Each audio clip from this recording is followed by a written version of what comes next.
बात करेंगे हम लोग सबसे पहले चैप्टर नंबर 8 से रिलेटेड, और ये चैप्टर नंबर 8 आप लोगों के साथ डिविडेंड से रिलेटेड बात करता है। ठीक है, यस। तो डिविडेंड का क्या मतलब होता है? डिविडेंड का मतलब होता है कि यार देखिए, सिंपल सी बात मैं आपको बताता हूं, पूरे साल कंपनी क्या करती है, पूरे साल कंपनी अपने ऑपरेशंस को कैरी आउट करती है। उसके बाद कंपनी ने जितना भी प्रॉफिट कमाया, उस प्रॉफिट में से एक हिस्सा निकाल के कंपनी अपने इसमें से स्टोर करके रखती है, जिसे रिजर्व का नाम दिया जाता है। और उसके बाद जितना भी बचा कुचा प्रॉफिट होता है, कंपनी इस बचे कुचे प्रॉफिट को क्या कर देती है, डिस्ट्रीब्यूट कर देती है। सभी लोग बोलिएगा क्या कर देती है, डिस्ट्रीब्यूट कर देती है। किसके बीच में? इसे डिस्ट्रीब्यूट कर दिया जाता है शेयर होल्डर्स के बीच में। तो ये जो डिस्ट्रीब्यूटेबल वाली चीज होती है ना, इसे हम लोग डिविडेंड का नाम देते हैं। क्या नाम देते हैं, फटाफट बताइए। इस चीज को हम लोग डिविडेंड का नाम देते हैं। तो सिंपल सी बात यह है कि कंपनी साल भर में धंधा करती है, वो धंधे से जो भी प्रॉफिट कमाती है, उस प्रॉफिट को रिजर्व अलग कर दिया जाता है, और वो रिजर्व करने के बाद जितना भी पैसा बचता है उसको शेयर होल्डर्स के बीच में बांट दिया जाता है, जिसे हम लोग डिविडेंड का नाम दे देते हैं, या जिसे हम लोग डिविडेंड कहते हैं, बराबर। तो डिविडेंड का सिंपल सा मतलब ये होता है यहाँ पे कि जितना भी आपने distribution of profits of a portion of profits earn and allocated payable to the shareholder whenever declared. तो जब भी आप डिक्लेयर करो और आप शेयर होल्डर्स को पेमेंट करो, तो उसे हम लोग डिविडेंड का नाम देते हैं। अब मैं आपको एक बात बताऊं, तो डिविडेंड इस दुनिया में दो प्रकार के डिविडेंड्स होते हैं बेटा। एक डिविडेंड ऐसा जिसे हम लोग फाइनल डिविडेंड का नाम देते हैं, और दूसरा होता है इंटरियम डिविडेंड। इंटरियम डिविडेंड का मतलब होता है ये बीच में दिया जाता है, ईयर एंड कंप्लीट नहीं होता। जैसे कि फॉर एग्जांपल मान लीजिए अभी कौन सा फाइनेंशियल ईयर चल रहा है बेटा, अभी 22-23 चल रहा है ना। तो मान लीजिए 22-23 में अभी दिसंबर में अगर मैं डिक्लेयर डिविडेंड कर देता हूं, या मैं कोई डिविडेंड को डिक्लेयर कर देता हूं, तो इसे इंटरियम मतलब साल कंप्लीट होने से पहले ही डिक्लेयर कर दिया जाता है। जो डिविडेंड जो फाइनल अकाउंट्स प्रिपेयर होने से पहले ही डिविडेंड डिक्लेयर कर दिया जाता है, उसे इंटरियम डिविडेंड बोला जाता है। वही अगर जो मई 23 का यहां पे एजीएम, इसकी सितंबर तक एजीएम होंगी, और इससे पहले भी अगर मैं डिविडेंड डिक्लेयर कर देता हूं इस ईयर का, तो भी उसे मैं इंटरियम का ही नाम दूंगा। ये एक छोटा सा ट्रिकी पॉइंट है, तो भी हम उसे इंटरियम का ही नाम देंगे। वही जब आपके अकाउंट्स फाइनल हो जाते हैं, और अकाउंट्स के फाइनल होने के बाद आप डिविडेंड को डिक्लेयर करते हो, तो इसे हम लोग फाइनल डिविडेंड का नाम देते हैं। किसका नाम देते हैं? तब हम इसे फाइनल डिविडेंड का नाम देते हैं। इस चीज का आप ध्यान रखिएगा। क्या आप बात को समझ रहे हैं? बोलो फटाफट मुझे, क्या आप इस बात को समझ रहे हैं? तो दो प्रकार के डिविडेंड होते हैं। डिविडेंड एक होता है इंटरियम डिविडेंड, और दूसरा होता है फाइनल डिविडेंड। तो इंटरियम डिविडेंड ईयर क्लोज होने से पहले, बुक्स ऑफ अकाउंट्स फाइनल होने से पहले ही इंटरियम डिविडेंड दे दिया जाता है। वही अगर मैं बात करूं फाइनल डिविडेंड की, तो जब आप बुक्स ऑफ अकाउंट्स को क्लोज कर डालते हो, उसके बाद जो डिविडेंड डिस्ट्रीब्यूट होता है, उसे हम लोग क्या कहते हैं? उसे हम लोग कहते हैं फाइनल डिविडेंड। क्या आप इस बात को समझे? हाँ बोलो, हाँ समझे करके। ठीक है, आ जाइए, ये वाली बात है। अब देखो क्या है, जो डिविडेंड जनरली होता है ना बेटा, डिविडेंड यहाँ पे बोर्ड रिकमेंड करता है। जो बोर्ड ऑफ डायरेक्टर्स है, डिविडेंड इसको रिकमेंड करता है। फिर क्या होता है, ये जो डिविडेंड रिकमेंड किया जाता है, तो ये डिविडेंड जाता है किसके पास? शेयर होल्डर्स के पास। शेयर होल्डर्स इस डिविडेंड को यहाँ पे अप्रूव करते हैं। शेयर होल्डर्स इसको अप्रूव करते हैं। अब अगर शेयर होल्डर्स चाहे तो इस रेट ऑफ डिविडेंड को कम कर सकते हैं, लेकिन शेयर होल्डर्स इस रेट ऑफ डिविडेंड को बढ़ा नहीं सकते।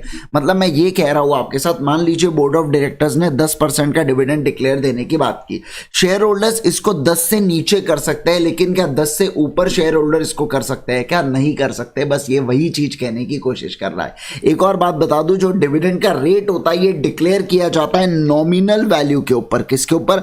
नॉमिनल वैल्यू के ऊपर डिक्लेयर किया जाता है। नॉमिनल वैल्यू का मतलब होता है फेस वैल्यू। तो डिविडेंड हम लोग हमेशा फेस वैल्यू के ऊपर डिक्लेयर करते हैं। मतलब मान लीजिए अगर मैं 10% का रेट डिक्लेयर किया हूं, और फेस वैल्यू 100 रुपए है, तो 10 रुपए का डिविडेंड डिक्लेयर होने वाला है। मान लो इसकी मार्केट प्राइस 2000 रुपए भी है, तो आप ऐसा नहीं बोलोगे 200 रुपए का डिविडेंड डिक्लेयर हुआ। ये केवल और केवल कब, बताइए मुझे, ये केवल और केवल 10 रुपए होता है। मतलब फेस वैल्यू के ऊपर कभी भी आपका डिविडेंड डिक्लेयर किया जाता है। ठीक है, तो ये वही वाली बात है। देख लेते हैं, पढ़ लेते हैं, देख लीजिए कौन सा।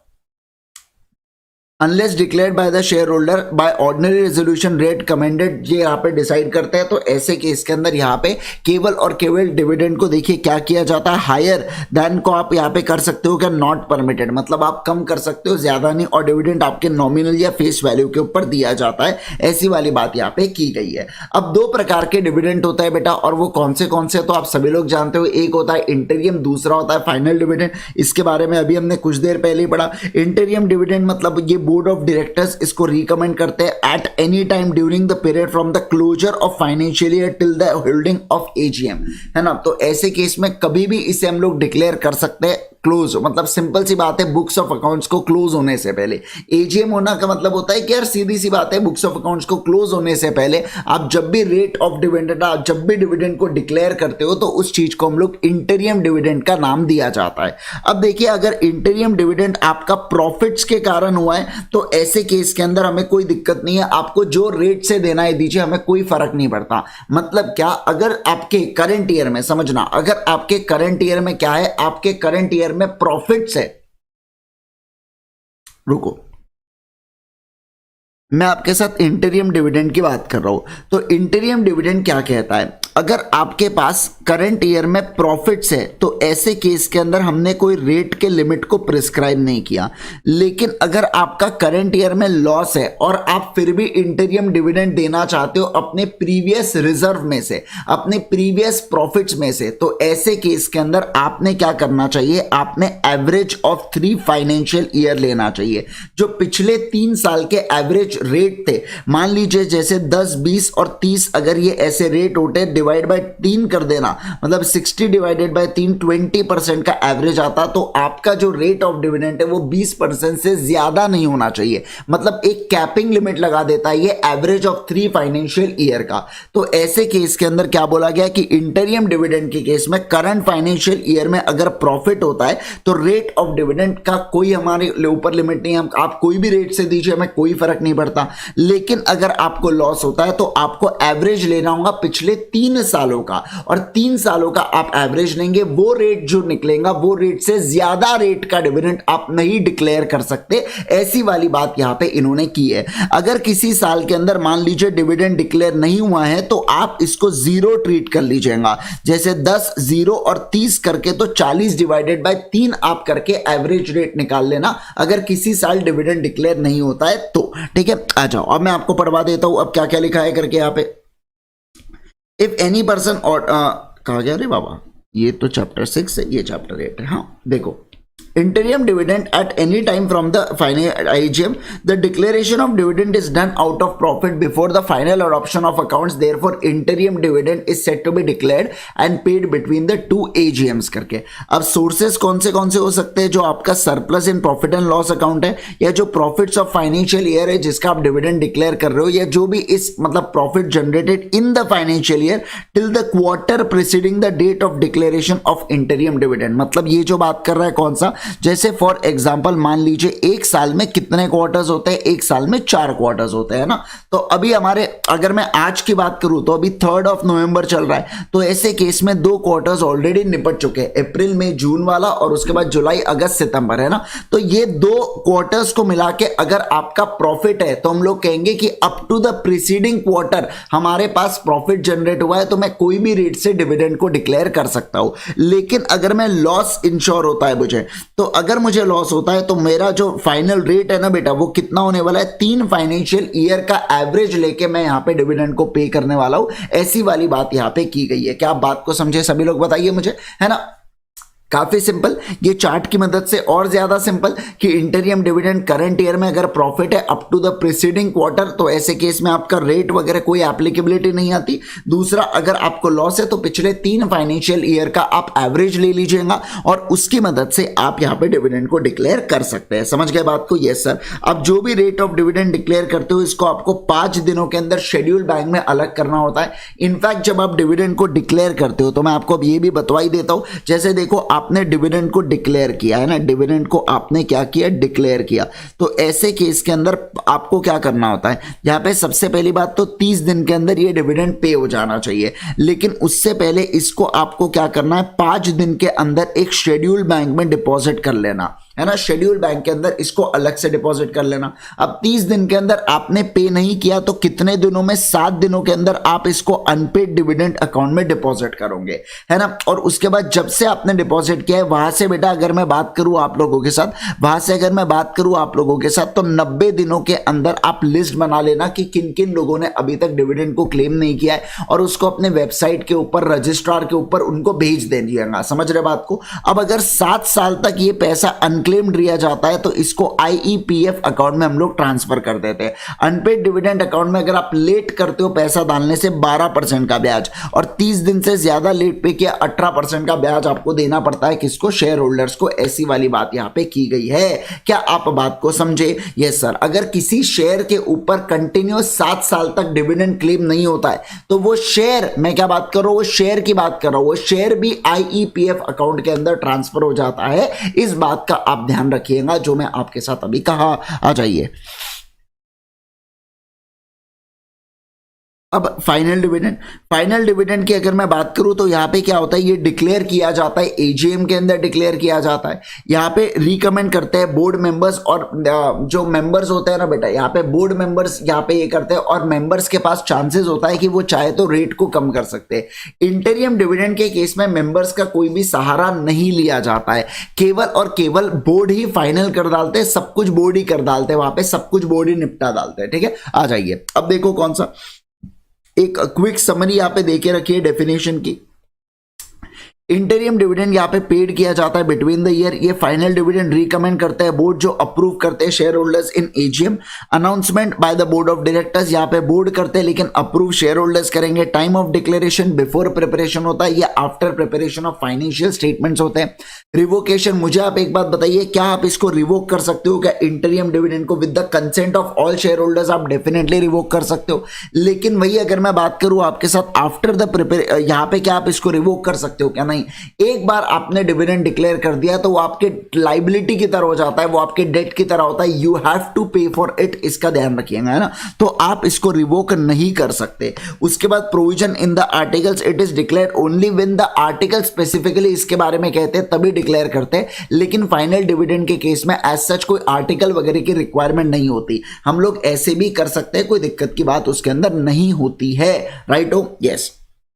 अब हम लोग बात करेंगे classification on the basis of nature of share से रिगार्डिंग बात करेंगे यहाँ पे, classification on basis of nature of shares. ठीक है, सबसे पहले हम लोग जो बात करने जा रहे हैं वो है बेटा प्रेफरेंस, और उसके बाद हम लोग इक्विटी शेयर्स के रिगार्डिंग चर्चा करेंगे। तो प्रेफरेंस शेयर का मतलब क्या होता है? प्रेफरेंस शेयर का मतलब होता है ऐसे शेयर जिसके ऊपर प्रेफरेंशियल राइट्स होते हैं। ये प्रेफरेंशियल राइट्स दो चीजों से रिलेटेड होते हैं। सबसे पहला, एक तो डिविडेंड का इनको प्रेफरेंस मिलता है, और दूसरा कल चल के अगर वाइंडिंग अप हो गया तो सबसे पहला रीपेमेंट ऑफ कैपिटल अगर हुआ तो इन्हीं को पैसा वापस दिया जाता है। तो ऐसे केस में इनको प्रेफरेंस रीपेमेंट ऑफ कैपिटल का भी मिलता है। तो दो जगह इन्हें प्रेफरेंस मिल रहा है, समझना, दो जगह इन्हें प्रेफरेंस मिल रहा है। सबसे पहला कौन सा? एक तो यहां पे जब कल चल के डिविडेंड दिया तो डिविडेंड सबसे पहले इन्हीं को मिलेगा, और दूसरा अगर मैं बात करूं आपके साथ तो दूसरा प्रेफरेंस इनको मिलने वाला है कि अगर डिविडेंड नहीं भी दिया तो मतलब डिविडेंड तो चलो ठीक है, लेकिन दूसरी वाली बात, कल चल के कंपनी वाइंडिंग अप भी हो गई ना, तो ऐसे केस में सबसे पहला ये प्रेफरेंस शेयर होल्डर्स को पैसा यहां पे दिया जाता है। अब प्रेफरेंस शेयर जनरली दो प्रकार के होते हैं, एक होता है क्यूमुलेटिव प्रेफरेंस शेयर और दूसरा होता है non cumulative preference share. Cumulative का मतलब होता है यहां पे जो डिविडेंड है ना वो अक्यूमुलेट होते जाता है। जैसे फॉर एग्जांपल 1 लाख रुपए के प्रेफरेंस शेयर है, 10% का उसके ऊपर डिविडेंड का रेट है क्यूमुलेटिव का, तो मुझे यहां पे पक्की सी बात है 10,000 रुपए का इनको डिविडेंड देना है किसी भी हालत में इस साल में। अगर इस साल में प्रॉफिट सफिशिएंट नहीं हुए तो ये 10,000 में से मैं 5,000 ही दे पाया तो ये 5,000 कैरी फॉरवर्ड होंगे बच्चे वाले। फिर अगले साल 15,000 दो, अगले साल में 10,000 ही दे पाया, फिर से 5,000 कैरी फॉरवर्ड होंगे, फिर 10,000 का मैंने पूरा 15,000 दे दिया, जीरो हो गया यहाँ पे अकाउंट। तो क्यूमुलेटिव के अंदर क्या होता है कि जो डिविडेंड है वो अक्रू होते हुए चलता है, मतलब एक डिविडेंड अगले साल में कैरी फॉरवर्ड होता है। वही नॉन क्यूमुलेटिव में ऐसा नहीं है, अगर इस साल प्रॉफिट है तो हम आपको पैसा दे देंगे, अगर आपको पैसा नहीं मिला तो ऐसे केस के अंदर ये डिविडेंड अक्यूमुलेट नहीं होगा। हाँ, पहला राइट आपका होगा। देखिए प्रेफरेंस शेयर्स में अगर नॉन क्यूमुलेटिव भी रहता है ना तो पहला राइट जो होता है ना ये हमेशा आपको मिलेगा पेमेंट से रिलेटेड। तो अगर हमारे प्रॉफिट हुआ तो हम आपको पैसा दे देंगे, लेकिन अगर प्रॉफिट नहीं हुआ तो हम आपको पैसे नहीं दे पाएंगे। ऐसी वाली बात करता है यहां पे नॉन क्यूमुलेटिव प्रेफरेंस शेयर। क्या आप इस बात को समझे? हाँ, उसके बाद देखिए, उसके बाद होते हैं इक्विटी शेयर। इक्विटी शेयर के केस में यहाँ पे ऐसा कोई सच कोई राइट वगैरह एंजॉय नहीं करते, इनको सबसे आखिरी में डिविडेंड डिक्लेयर होता है और इन्हें डिविडेंड डिक्लेयर करने वाले बोर्ड होते हैं और शेयर होल्डर्स इसको अप्रूव करते हैं जनरल मीटिंग के अंदर। क्या आप बात को समझे? ये एकदम सिंपल है, कुछ भी नहीं है इसके अंदर। अब देखिए, provision regarding the declaration and the payment of dividend. Sources of dividend की बात करूं तो क्या क्या हो सकते हैं? सबसे पहली बात तो करंट फाइनेंशियल ईयर में अगर कोई भी आपका प्रॉफिट होता है वो भी आपका सोर्स होता है, लेकिन after providing the depreciation in accordance with the schedule 3। अब देखो, शेड्यूल 3 मतलब कंपनीज एक्ट के हिसाब से आपने डिप्रिसिएशन देना है। मान लीजिए यहां पे आपको क्या दिया जाता है, आपको यहां पे प्रॉफिट दिया जाता है, तो आप क्या करोगे, आप इनकम टैक्स एक्ट के हिसाब से जो डिप्रिसिएशन होता है उसको आप ऐड बैक करना और यहां पे आप डिप्रिसिएशन माइनस करोगे शेड्यूल 3 मतलब कंपनीज एक्ट के हिसाब से, और जो फिर उसके बाद प्रॉफिट निकला वो प्रॉफिट आपका डिस्ट्रीब्यूटेबल होने वाला है डिविडेंड के लिए। ऐसी वाली बात ये लोग कर रहे हैं ना।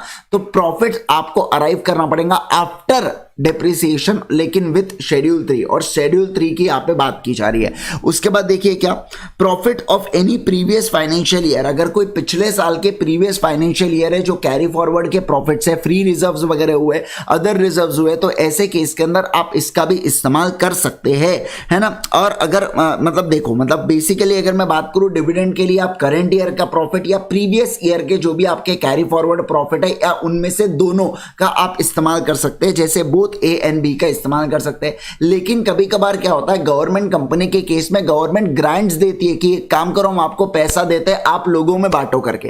तो ऐसे केस के अंदर यहां पे गवर्नमेंट गारंटी अगर दी जा रही है ना, तो ऐसे केस में वो भी डिविडेंड का क्या बन जाता है, एक सोर्स बन जाता है। क्या? Provision of the money made by the government. तो ऐसे केस में अगर गवर्नमेंट गारंटी देती है तो एक प्रकार से वो भी क्या बन जाता है, वो भी हमारा सोर्स ऑफ डिक्लेयरिंग डिविडेंड बन जाता है। बराबर, एकदम बराबर। अब यहां पे देखिए क्या, need for providing depreciation out of the profits before declaring dividend. Simple सी बात है, बिफोर डिक्लेयरिंग द डिविडेंड आप लोगों को यहाँ पे क्या करना होगा, पहले डिप्रिसिएशन को मतलब माइनस करना होगा। अब डिप्रिसिएशन को इन्होंने पूरा समझाया कि डिप्रिसिएशन का क्या मतलब होता है। तो वही वाली चीज बेटा, wear and tear, efflux of time के कारण या इंप्रूवमेंट टेक्नोलॉजी से हम लोग क्या करते हैं कि डिप्रिसिएशन प्रोवाइड ऑफ करवाते हैं। तो ये जो डिप्रिसिएशन हम लोग ले रहे हैं, ये मतलब एक प्रकार से ऐसा केस होता है कि मशीन की वैल्यू डिक्रीज हो रही है ना। तो ऐसी वाली बात की जा रही है, तो आप उसको बिल्कुल बढ़िया तरीके से मान लीजिएगा, ऐसे वाला इन लोगों का कहना है। ठीक है। अच्छा, मुझे आप एक बात बताइए, अगर आप ट्रांसफर करना चाहते हो रिजर्व में, तो आपका जो करंट ईयर का प्रॉफिट है माइनस रिजर्व को एक बार ट्रांसफर कर दीजिए, फिर उसके बाद जो लेफ्ट ओवर पोर्शन होगा, क्या उसमें से हम लोग डिविडेंड डिक्लेयर दे सकते हैं? हाँ, उसमें से डिविडेंड डिक्लेयर होगा। सर रिजर्व में कितना ट्रांसफर करना चाहिए, ये आपका डिस्क्रिप्शन है, ये हमारा डिस्क्रिप्शन नहीं है। सबसे पहली बात, ये हमारा डिस्क्रिप्शन ही नहीं है, ये डिस्क्रिप्शन ऑफ द कंपनी। जैसे जितना कंपनी चाहे आप पूरा 100% करो, आप 80% करो, आप 50% करो, मेरा क्या लेना देना। तो ऐसे केस में डिस्क्रिप्शन ऑफ, समझिए डिस्क्रिप्शन मतलब मन मर्जी ऑफ कंपनी, तो कंपनी के मर्जी के ऊपर यहां पे आप क्या कर सकते हो, ट्रांसफर कर सकते हो अपने इसके अंदर, रिजर्व के अंदर आप ट्रांसफर कर सकते हो। उसके बाद declaration of dividend when inadequacy या एब्सेंस ऑफ प्रॉफिट अगर होता है, तो ठीक है, जहां पे कंपनी के पास एडिक्वेट प्रॉफिट्स नहीं है, तो ऐसे केस में कंपनी प्रीवियस ईयर के हिस्से ट्रांसफर कर सकती है और उस पर रूल 3 का लेट डाउन किया गया है ना। रूल 3 इसके बारे में बात करता है। अब रूल 3 क्या कहता है, समझिए बात को। रूल 3, सुनो, ये फाइनल डिविडेंड की बात कर रहे हैं। तो फाइनल डिविडेंड के केस में, फाइनल डिविडेंड के केस में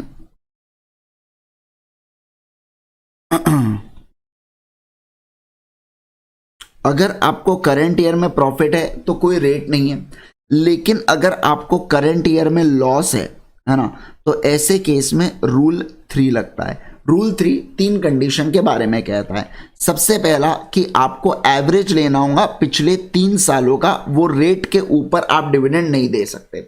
जैसे कि मान लीजिए 10, 20 और 30, तो आप इसका एवरेज लीजिए, जैसे 60 डिवाइडेड बाय 3 तो 20, तो आप ये 20 रेट के ऊपर डिविडेंड अब डिक्लेयर कर सकते हो क्या? आप नहीं कर सकते हो। लेकिन समझिए अगर इसमें से कोई भी एक साल आपने डिविडेंड डिक्लेयर नहीं दिया, तो ऐसे केस में ये नॉट एप्लीकेबल हो जाती है कंडीशन। मतलब यहाँ पे तीनों साल में डिविडेंड देना बहुत ज्यादा आवश्यक है, तीनों साल में डिविडेंड आपने देना ही चाहिए, ऐसी वाली बात यहाँ पे की गई है। ये पहला हुआ। दूसरा क्या बोला गया है यहाँ पे, दूसरा इन लोगों का कहना है, समझिए बात को। दूसरा 10%, क्या बोला मैंने, 10% of paid up share capital and free reserve, plus free reserve आपको अलग करना होगा। इसमें से आप माइनस कर दीजिएगा आपका क्या, इसमें से आप माइनस, एक मिनट रुको, 10% of paid up share capital and free reserve कर दीजिए, और उसमें से फिर आपको यहाँ पे करंट ईयर का जो भी लॉस होगा ना उसको आप माइनस कर देना। तो जितना भी बचा हुआ चीज रही बेटा, ये वाली चीज में से अगर इतने अमाउंट में आप, इतने अमाउंट से नीचे या इतने अमाउंट जितना आप डिविडेंड डिक्लेयर कर सकते हो, ये अमाउंट की बात कर रहा है। और उसके बाद क्या बोल रखा है तीसरे वाले कंडीशन के अंदर, कि जो आपका बैलेंस बचेगा ना बेटा रिजर्व के अंदर, रिजर्व से आप दे रहे हो तो जो आपका बैलेंस बचना चाहिए रिजर्व में वो कितना होना चाहिए, 15% of paid up share capital जितना होना चाहिए। तो पेड अप शेयर कैपिटल का 15% निकाल लेना, उतना मिनिमम बैलेंस आपके रिजर्व के अंदर बचना ही चाहिए, ऐसी वाली बात यहां पे की जा रही है। तो ये 3 बेसिक कंडीशन आपकी है अगर आप लॉस में डिविडेंड डिक्लेयर करना चाहते हो। तो आप देखो पिछले 3 साल के डिविडेंड की बात की गई है यहाँ पे, लेकिन ये अप्लाई नहीं होगा अगर किसी भी इसमें से किसी भी साल डिविडेंड आपने डिक्लेयर नहीं किया। तो कंडीशन 2 में क्या बोला, टोटल अमाउंट ऑफ अक्यूमुलेटेड, ये 10% of paid up share capital and free reserve से ज्यादा वाला अमाउंट नहीं होना चाहिए। कंडीशन 3, अच्छा देखो ये इसमें से आपको करंट ईयर के लॉसेस को पहले सेट ऑफ करवा देना, उसके बाद जो अमाउंट बच रहा है उतना ही अमाउंट आप डिविडेंड के तौर पर डिक्लेयर कर सकते हो, वो मैक्सिमम लिमिट है, आप चाहे तो उससे कम का भी कर सकते हो, कोई दिक्कत की बात नहीं है। अब मैं अगर कंडीशन 3 की बात करूं आपके साथ, तो यहां पे क्या बोला गया है, balance of the reserve after withdraw, ये 15% of paid up share capital से नीचे नहीं जाना चाहिए, समझना 15% of paid up share capital के नीचे नहीं जाना चाहिए, ऐसी वाली बात यहां पे बोली गई है। मतलब पेड अप शेयर कैपिटल 100 रुपए है तो उसका 15% 15 होता है, तो जो बैलेंस आपका फ्री रिजर्व का ये 15 के नीचे नहीं जाना चाहिए, ये वाली बात यहां पे क्या जा रही है, क्या आप बात को समझ रहे हैं, बोलो मुझे फटाफट, क्या आप इस बात को समझ रहे हैं ना। चलिए आ जाइए, उसके बाद ये एग्जांपल है। हाँ अब देखिए अब क्या बोला जा रहा है, अब बोला जा रहा है कि आपने ये जो डिविडेंड है ना, ये डिविडेंड को आपने शेड्यूल बैंक में डिपॉजिट करना है, कितना, 5 दिन के अंदर आप शेड्यूल बैंक में इसको डिपॉजिट करवा दीजिएगा। पेमेंट कर देना डिविडेंड कितने दिनों के अंदर, आपको यहाँ पे पेमेंट को, मतलब सामने वाले को पेमेंट कर देना है 30 दिनों के अंदर आप यहाँ पे पेमेंट कर देंगे, ठीक है। Contains the provision regarding the payment of dividend, dividend shall be payable only to the registered share holder या उसका ऑर्डर या उसका बैंकर। मतलब जो रजिस्टर्ड शेयर होल्डर, मतलब जिसका नाम रजिस्टर ऑफ मेंबर्स में होता है, ये आपने चैप्टर नंबर 7 के अंदर कई बार पढ़ा होगा, कल एडमिनिस्ट्रेशन एंड मैनेजमेंट वाला आपका चैप्टर हुआ तो उसके अंदर आरओएम रजिस्टर ऑफ मेंबर्स कई बार आता है। तो ऐसे केस में जो रजिस्टर ऑफ मेंबर्स में जिसका भी नाम स्पेसिफाइड होता है, वो व्यक्ति या उसके कहने के ऊपर, वो कह रहा है कि एक काम रजिस्टर ऑफ मेंबर्स के अंदर मेरा नाम है, मैं कहता हूं कि संभव को पे करो तो संभव को पे कर देना, या मैं कहता हूं कि मेरी बैंक है एसबीआई, आप एसबीआई को डायरेक्टली पे कर देना, ईसीएस कर देना, इलेक्ट्रॉनिक ट्रांसफर कर देना। तो ऐसे केस के अंदर क्या इलेक्ट्रॉनिकली ट्रांसफर किया जा सकता है, क्या मेरे बैंकर को पेमेंट किया जा सकता है, ऑब्वियस सी बात है, हम लोग बिल्कुल बैंकर को पेमेंट कर सकते हैं, ठीक है। तो डिविडेंड को यहाँ पे जो पेबल होगा, ये एक तो शेयर होल्डर या उसका ऑर्डर या उसका बैंकर, तो तीनों में से हम किसी भी व्यक्ति को शेयर होल्डर, मतलब यहाँ पे डिविडेंड ट्रांसफर कर सकते हैं। क्या आप बात को समझे। हाँ चलिए, in case a share holder informs company to pay the dividend to a particular banker या payment is made by the company, then it shall be deemed कि हमने शेयर होल्डर्स को ही पे कर दिया है, बराबर। तो ऐसी वाली बात यहां पे बोली गई है। अब उसके बाद क्या है, हाँ देखो अब सिंपल सी बात है, आपको मेंबर्स की लिस्ट ढूंढना होगा ना, तो रिकॉर्ड डेट मतलब वो डेट होती है बेटा जिस दिन हम लोग फ्रीज कर डालते हैं रजिस्टर ऑफ मेंबर्स, और रजिस्टर ऑफ मेंबर्स का रजिस्टर। अब ये जो रजिस्टर ऑफ मेंबर्स के हमने फ्रीज किया ना, उस दिन जिन जिन लोगों के नाम इस रजिस्टर ऑफ मेंबर्स के अंदर होते हैं उन लोगों को डिविडेंड दे दिया जाता है। क्या बोल रहा हूं मैं, उन लोगों को डिविडेंड दे दिया जाता है। तो रिकॉर्ड डेट मतलब वो डेट होती है जो हम लोग डिटरमाइन करते हैं, मतलब उस डेट के ऊपर हम लोग शेयर होल्डर्स को पेमेंट करेंगे, उस डेट के ऊपर हम लोग सामने वाले व्यक्ति जो लोग मेंबर्स हैं उन लोगों को हम लोग पेमेंट करते हैं। तो उस डेट को रिकॉर्ड डेट का नाम दिया जाता है। क्या नाम दिया जाता है, रिकॉर्ड डेट का नाम दिया जाता है। ऐसी वाली बात यहां पे की गई है। क्या आप बात को समझे। यस अब देखिए, dividends are payable in cash and not in kind. आपको कैश में इसको पे करना है, असेट्स दे दो, कंपनी के गुड्स दे दो, आप ऐसा नहीं करोगे, आपको कैश में ही पे करना है। Dividends that are payable to share holder in cash में also be paid by cheque. Dividend wallet और थ्रू इलेक्ट्रॉनिक मोड करके आप उसको अलग अलग तरीके से बिल्कुल बिल्कुल पेमेंट कर सकते हो, कोई दिक्कत की बात नहीं है इसके अंदर, है ना। तो देखो क्या क्या बोला गया है यहाँ पे। डिविडेंड जो होता है ये एक तो कैश, चेक, वारंट या इलेक्ट्रॉनिक मोड से पेमेंट आप कर सकते हो। उसके अलावा ये रजिस्टर्ड शेयर होल्डर या उसका ऑर्डर या बैंकर और निधि कंपनी के केस में अगर कोई भी डिविडेंड इन कैश होता है तो may be credited by same to the account of member if dividend is not claim within the 30 days from the date of declaration of dividend. मतलब यहाँ पे इनका कहना है कि निधि कंपनी के केस में आप एक काम करना, जो मेंबर है ना, मेंबर के अकाउंट में क्रेडिट कर देना। अब ये मेंबर के अकाउंट, सर वही तो बात हो गई ना कि मेंबर के बैंक, अरे बैंक नहीं, अरे अपने जो निधि कंपनी के अंदर वो मेंबर का अकाउंट बना होगा ना बेटा। अकाउंट मतलब आपके लेजर अकाउंट की बात कर रहे हैं, आपने बैंक अकाउंट, मैं आप ही की बात कर रहा हूं, है ना। तो ऐसे केस के अंदर बोला जा रहा है यहाँ पे कि आपने अकाउंट में उसके क्रेडिट कर दीजिएगा। फिर जब उसके साथ हम लोग पेमेंट वगैरह, पेमेंट का लेना देना चलते रहेगा तो हम लोग उसके अंदर यहाँ पे क्या कर देंगे, उसको पेमेंट एक्सेस करवा देंगे। ऐसी वाली बात यहाँ पे बोली गई है, समझ रहे बात को। तो निधि के लाइफ में बहुत सारे अकाउंट्स होंगे, तो निधि के पास जब इतने सारे अकाउंट है तो निधि बोलेंगे एक काम करती हूँ, इसके ये जो मेंबर है इसी के अकाउंट में अभी के लिए डाल देती हूँ, कल चल के जब यहाँ पे चीजें होंगी ना तब जाके हम लोग क्या करेंगे, तब जाके हम उसको पेमेंट कर देंगे, है ना। आ जाइए चलो नेक्स्ट देखो। ऊपर मैं इसलिए हंसा क्योंकि यहाँ पे ऊपर बोला कैश में दो करके, फिर नीचे लिखते नहीं चेक भी चल जाएगा, वारंट भी चलेगा और इलेक्ट्रॉनिक। अरे तो फिर लिखा ही क्यों, फिर लिख देते किसी भी मोड से पेमेंट करो करके, इतना लिख देते तो समझ जाता हमें कि हाँ पेमेंट होना चाहिए, है ना। तो इतने सारे बताए क्यों हमें चीजें, है ना। चलिए आइए प्रोहिबिशन ऑन डिक्लेरेशन और डिविडेंड की बात करेंगे, ठीक है। आ जाइए, एक मिनट पानी पी लेता हूं फिर हम लोग शुरुआत करें।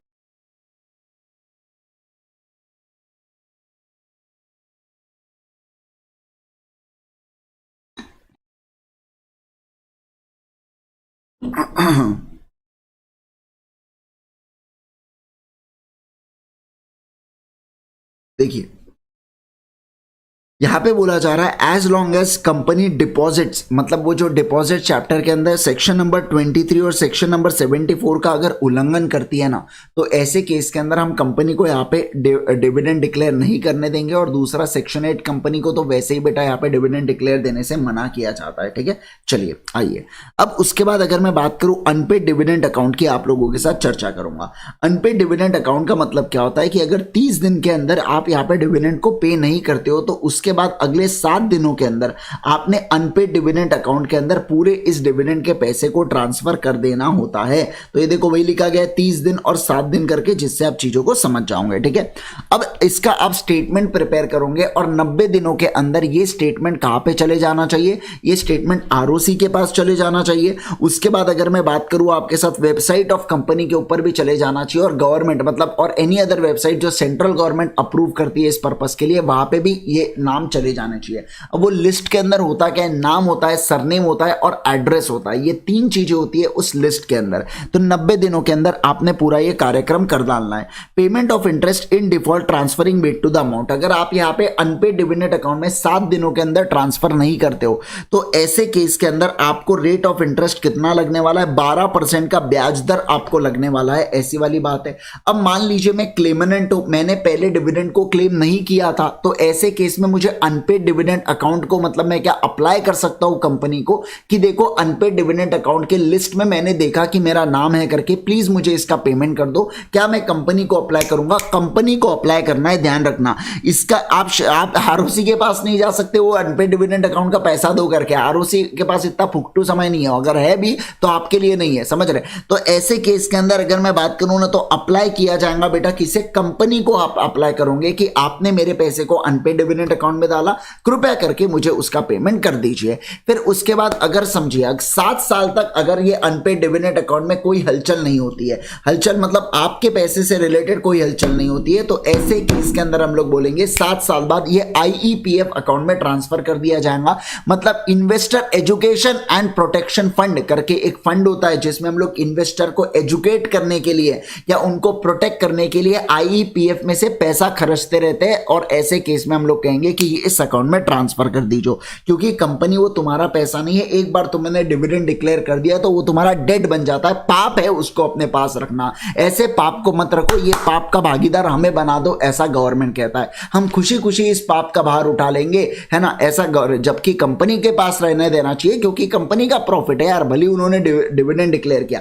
अब देखो मेंबर्स उनके, पैसा मेंबर ने उनको दिया, प्रॉफिट उनके मेंबर्स का, तो तुम काहे जबरदस्ती बीच बीच में कर रहे हो, ये तो हद ही हो गई ना। तो ऐसी वाली बात यहाँ पे की जा रही है, बट ठीक है कोई दिक्कत नहीं, हमें भी चाहिए करके यहाँ पे इन्वॉल्व, मतलब पहले तुमने टैक्स भी लिया है ना, जिस शेयर होल्डर्स को बेटा यहाँ पे डिविडेंड जा रहा है उनसे भी तुमने टैक्स खींचा, फिर भी अब आप बोलते हो नहीं हम जो पैसा बचा है हमको उसमें भी हिस्सेदारी चाहिए करके, अगर बात बन जाए तो मजा आ जाएगा। उसके बाद देखिए ट्रांसफर ऑफ शेयर्स टू आईईपीएफ, अगर 7 साल तक, समझिए बात को, 7 कॉन्जिक्यूटिव ईयर्स, 7 कॉन्जिक्यूटिव ईयर्स की बात की जा रही है, अगर एक कोई शेयर के ऊपर आप 7 साल तक डिविडेंड अगर क्लेम नहीं कर सकते हो, समझिए बात को, 7 कंसेक्यूटिव का मतलब होता है स्ट्रीक बनना चाहिए आपके ना, एक जैसे वो स्नैपचैट के ऊपर आप लोग करते नहीं क्या, वो जबरदस्ती का स्ट्रीक, कुछ होता नहीं उससे, लेकिन फिर भी बस कुछ नहीं होता, पंखे की फोटो भेजते, तो ऐसे केस के अंदर हम लोग क्या बात कर रहे हैं, ये जो स्ट्रीक आपने बनाया ना, उसी प्रकार से यहाँ पे क्या बोला जा रहा है कि आप स्ट्रीक बना रहे हो 7 साल की,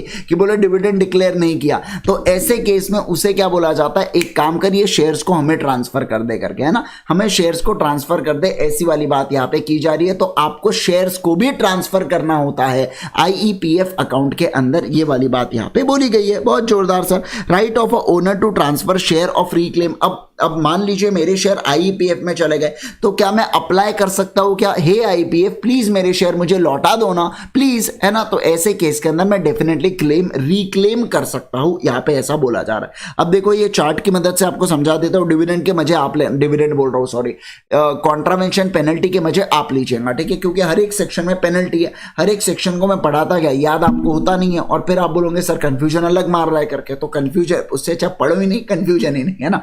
आइए नहीं मतलब ऐसा नहीं है, आप थोड़ा बहुत देख लीजिएगा, पेनल्टी कुछ इंपॉर्टेंट सेक्शंस के देख के जाइएगा।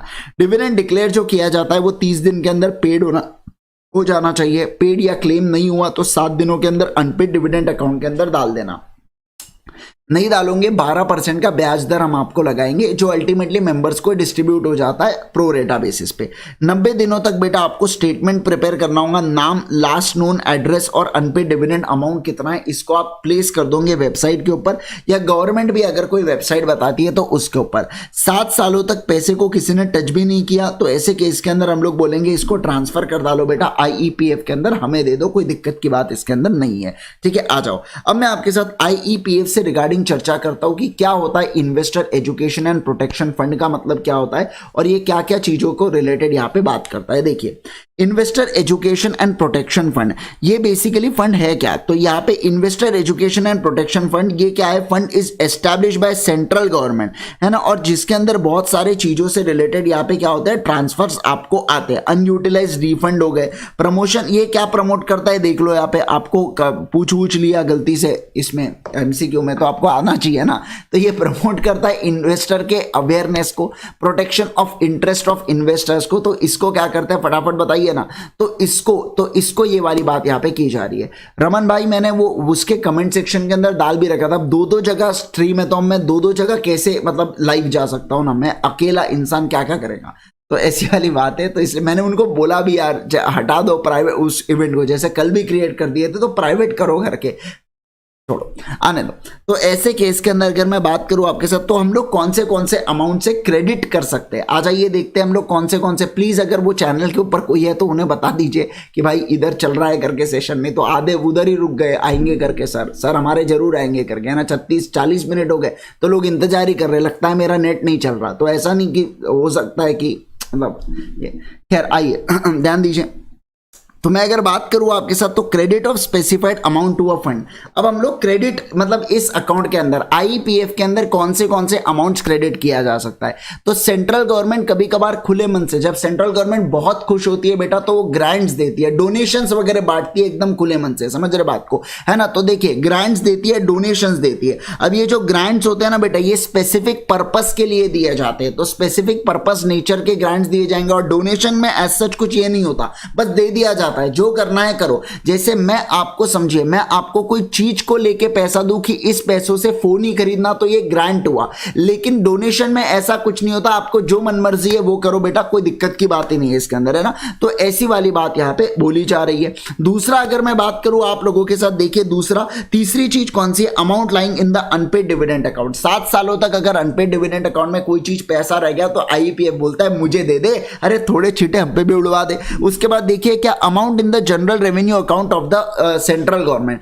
तो ये जो जनरल रेवेन्यू अकाउंट वगैरह वाला है, तो ऐसे केस में यहाँ पे कंपनीज एक्ट के हिसाब से उनके यहाँ पे भी ट्रांसफर किया जाता है बेटा, कहाँ पे, इनके आईपीएफ अकाउंट में। अमाउंट जो पहले से आईपीएफ में पड़ा था कंपनीज एक्ट 1956 के, तो उसको ट्रांसफर किया 2013 में, तो उसको भी ले लीजिएगा।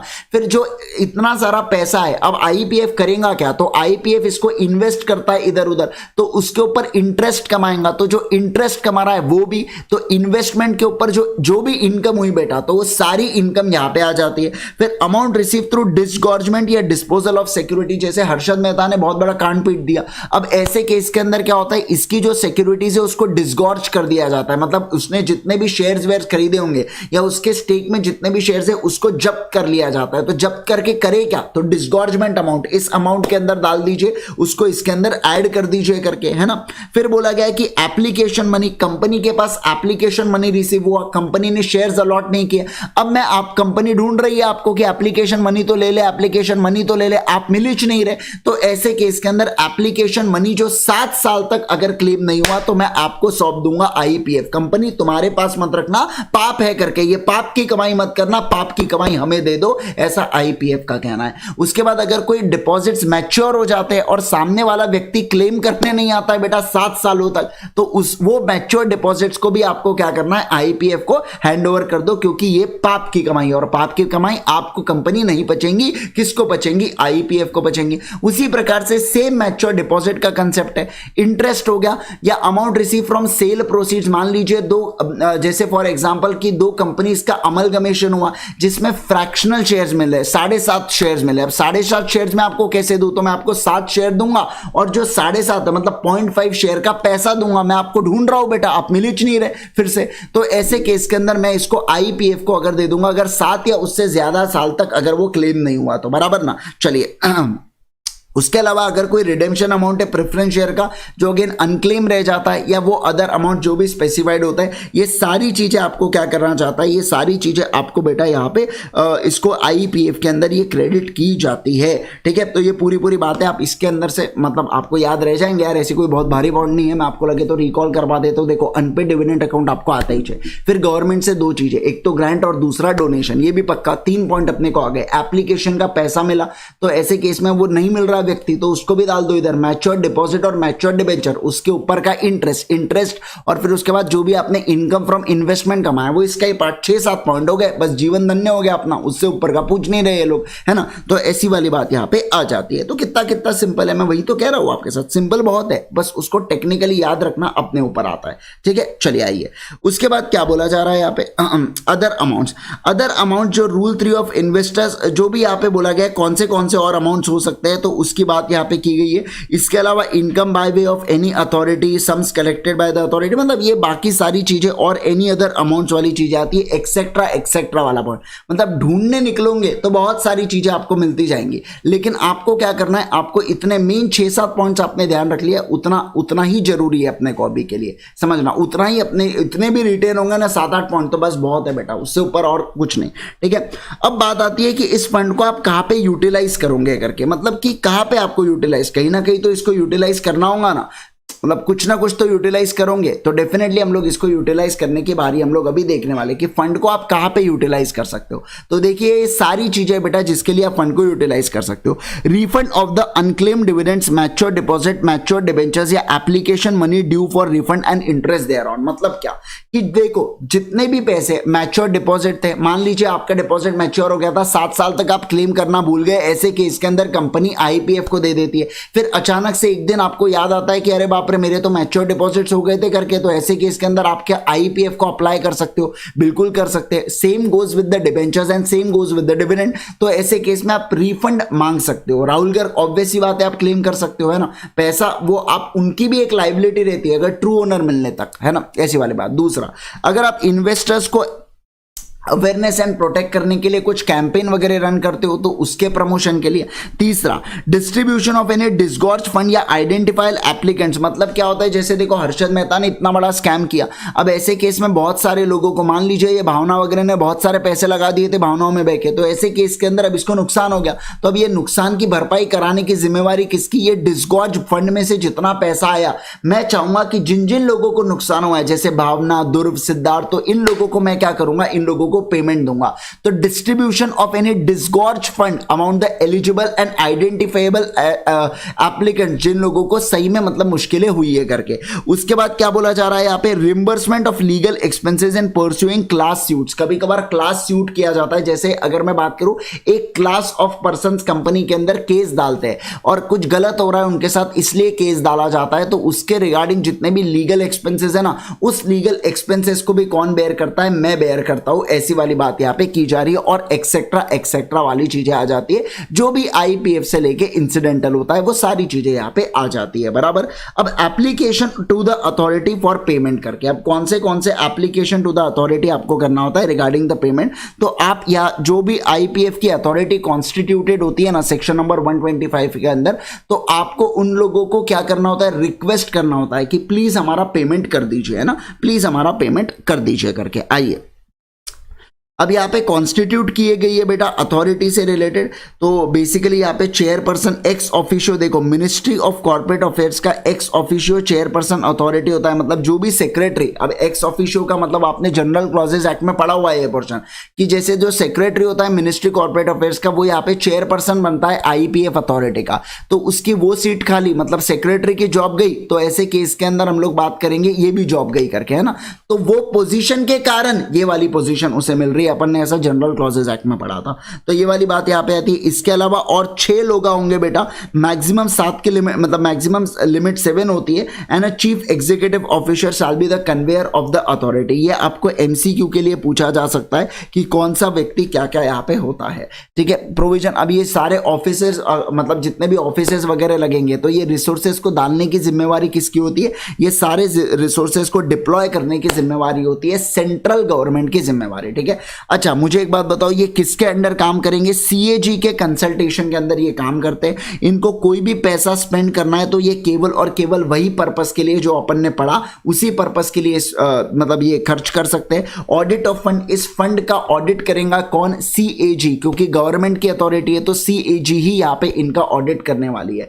फिर प्रिपरेशन ऑफ, मतलब इनको एक एनुअल रिपोर्ट इनका बनाना होता है और सेंट्रल गवर्नमेंट को इनको आगे दे देना होता है, और ये फिर बिफोर द, मतलब यहाँ पे सिंपल सी बात है, हाउस ऑफ पार्लियामेंट के सामने ये रिपोर्ट रखी जाएंगी कि देखिए आईपीएफ अथॉरिटी ने ये सारी चीजें की है करके, उनके सामने ये पूरी चीजें रखी जाती है।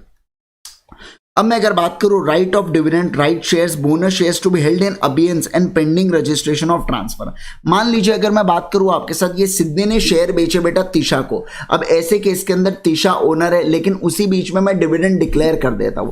अब वैसे तो मैं ये देखूंगा कि रजिस्टर ऑफ मेंबर्स के अंदर अगर तिशा का नाम है तो तिशा को शेयर दे दीजिए, सिद्धि का नाम है तो सिद्धि को मैं यहाँ पे क्या दे दूंगा? डिविडेंड दे दूंगा। अब सवाल ये उठता है कि लेकिन यहां पे अगर कंफ्यूजन चल रहा है, तिशा बोलती है कि नहीं नहीं पैसा मुझे मिलना चाहिए, सिद्धि का कहना है कि नहीं पैसा तो मुझे मिलना चाहिए करके, तो मैं क्या करूंगा? इसको ऑन होल्ड डाल दूंगा, मतलब अबेयंस के ऊपर डाल दूंगा, जब तक पूरा ये शेयर रजिस्ट्रेशन की प्रोसेस कंप्लीट नहीं हो जाती। एक बार ये चीजें कंप्लीट हो जाए उसके बाद में रिस्पेक्टिव जिसका भी डिविडेंड बनता है मैं उनको डिविडेंड डिक्लेयर कर सकता हूं क्या? बिल्कुल बिल्कुल कर सकता हूं। तो अबेयंस का मतलब होता है यहाँ पे होल्ड पे डालना करके।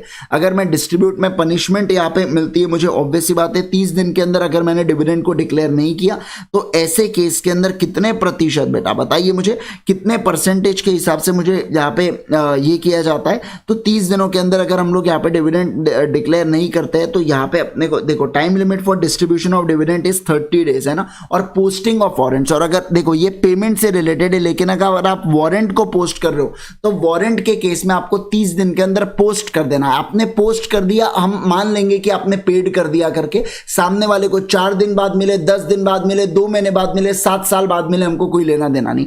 आपने जिस दिन चीजें डाल दी है, समझिए आपने जिस दिन चीजें डाल दी है बस उस दिन हम लोग इसको फाइनल कर डालते हैं। पनिशमेंट नहीं तो आपको डायरेक्टर को 1000 से बजाएंगे और उसके बाद सिंपल इंटरेस्ट 18% का ब्याज दर आपको लगने वाला है। सबसे ज्यादा घातक तो ये होता है 18% का ब्याज दर, 1000 तो चिल्लू सी बात है, ठीक है। उसके बाद यहाँ पे एग्जेम्पशन दे दिया जाता है पनिशमेंट से रिगार्डिंग, अगर कब कि मानो मतलब ये कह रहे हैं कि अगर आपने डिविडेंड डिक्लेयर भी कर दिया और फिर भी पे नहीं किया तो इसके अलावा हम आपको पनिशमेंट भी नहीं देंगे। कब नहीं देंगे, देखो जहां पे डिविडेंड को आप किसी ऑपरेशन ऑफ लॉ के कारण पे नहीं कर पा रहे हो, मतलब यहां पे जैसे कोर्ट ने कह के रखा है कि आप इस व्यक्ति को डिविडेंड मत देना। दूसरा, अगर शेयर होल्डर्स को बेटा यहाँ पे शेयर होल्डर्स खुद डायरेक्शन देता है या खुद बताता है कि मेरे बैंकर को पे करना, लेकिन बैंक एक्सेप्ट नहीं कर रही डिविडेंड।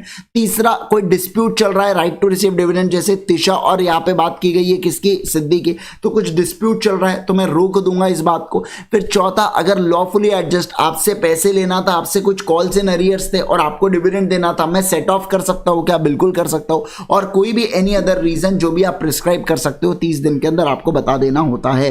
तो यहाँ पे अपना कौन सी और ये अच्छा ये सारी चीजें एप्लीकेबिलिटी मतलब सिंपल सी बात है 100 या कम से नीचे तो आप कंप्लायंस निधि विधि के ऊपर ये एप्लीकेबल नहीं होता है। तो यहाँ पे आपका चैप्टर नंबर 8 कंप्लीट होता है। अब हम लोग होप सो आपको सारी चीजें एकदम बढ़िया तरीके से, एकदम फैंटास्टिक तरीके से आपको समझ में आ गई हो। जाने से पहले मैं आपको इतना कहना चाहूंगा कि अगर आप हमसे स्ट्रक्चर्ड तरीके से पढ़ना चाहते हैं तो आपको अनअकैडमी का सब्सक्रिप्शन लेना होता है। उसके लिए आपको unacademy.com के ऊपर जाइएगा, फिर यहाँ पे गोल सिलेक्ट कीजिएगा, CMA CA foundation CA intermediate goal को आपको सिलेक्ट करना है। उसके बाद अगर आप मेरे से केवल और केवल सिर्फ लॉ पढ़ना चाहते हैं तो आप यहाँ पे देख सकते हैं मेरा इंडिविजुअल लॉ का कोर्स भी आप परचेज कर सकते हैं। उसके लिए आपको क्या करना है, यहाँ पे अनअकैडमी स्टोर के अंदर जाना है एंड देन फिर यहाँ पे IG सर, यहाँ पे आप देखिए कोर्स ऑन नवंबर 23 के लिए रेगुलर कोर्स आपको नजर आ रहा होगा। अगर आप इसके अंदर जाएंगे तो अगेन आप यहाँ पे गेट सब्सक्रिप्शन के ऊपर क्लिक कीजिएगा तो आप मेरे पूरे रिकॉर्डेड सेशंस देख पाएंगे एंड अगेन आप यहाँ पे IG सर इस कोड का प्रयोग कर सकते हैं फॉर मैक्सिमम पॉसिबल डिस्काउंट। मतलब सर आप ये कहने की कोशिश कर रहे हो कि सिर्फ अगर हमें लॉ का कोर्स परचेस करना है तो हम लॉ का कोर्स भी परचेस कर सकते हैं, बिल्कुल सही समझे। अब वही अगर मैं बात करूं, लेकिन अगर आपको ऐसा है कि नहीं हमने अनअकैडमी का सब्सक्रिप्शन लेना है जहां हम अनअकैडमी से पूरे ऑल सब्जेक्ट्स को कवर करना चाहते हैं, तो ऐसे केस के अंदर आपको सब्सक्रिप्शन प्लान को लेना होता है। अनअकैडमी के अंदर 2 प्रकार के सब्सक्रिप्शन होते हैं, एक होता है प्लस, दूसरा होता है आइकॉनिक। प्लस के अंदर आपको इंडिया के best educators, live classes, unlimited practice, structured PDF courses, सारी चीजें आपको मिल जाती है। इसके अलावा आइकॉनिक के अंदर आपको यहाँ पे mentorship, study material, doubt solving और पूरे प्लस के बेनिफिट्स मिल जाते हैं। प्लस हो या आइकॉनिक, आप जब भी अनअकैडमी का सब्सक्रिप्शन ले आप यहाँ पे IG सर इस कोड का प्रयोग कर सकते हैं for maximum possible discount on Unacademy, right. तो आप इस कोड का प्रयोग करके आपको जो भी अनअकैडमी के ऊपर मैक्सिमम पॉसिबल डिस्काउंट मिलता है ये मिल जाता है। तो अफसोस ये पूरे वीडियो या ये पूरा सेशन आपके लिए काफी फ्रूटफुल रहा हो। मिलते हैं नेक्स्ट वीडियो के अंदर, till then bye bye, take care, अपना और अपनों का ध्यान रखिए। चैप्टर नंबर 7 हमारा नेक्स्ट वाला चैप्टर होने वाला है जहां पे हम लोग क्या करेंगे एकदम ताबड़तोड़ तरीके से, और फिर चैप्टर नंबर 9 उसके बाद हमारा पूरा कंपनीज एक्ट का रिवीजन हो जाता है। नेगोशिएबल हमारा बचता है तो सिर्फ और सिर्फ नेगोशिएबल कराना बाकी रह गया है, शेष रह गया है। नेगोशिएबल खत्म तो पूरा के पूरा हमारा लॉ का रिवीजन हो जाता है समाप्त, right. See you all in the next session, till then bye bye.